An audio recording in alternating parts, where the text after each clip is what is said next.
ఎంత లేతగా ఉన్నదే మొగ్గ అబ్బని తీయని దెబ్బ ఎంత కమ్మగా ఉంది రోయప్ప వయ్యారాల వెల్లువా వాటేస్తుంటే వారెవా పురుషుల్లోన పుంగవా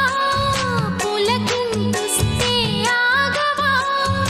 అబ్బని తీయని దెబ్బ ఎంత కమ్మగా ఉంది రోయప్ప అమ్మ నీనున్న నీ బుగ్గ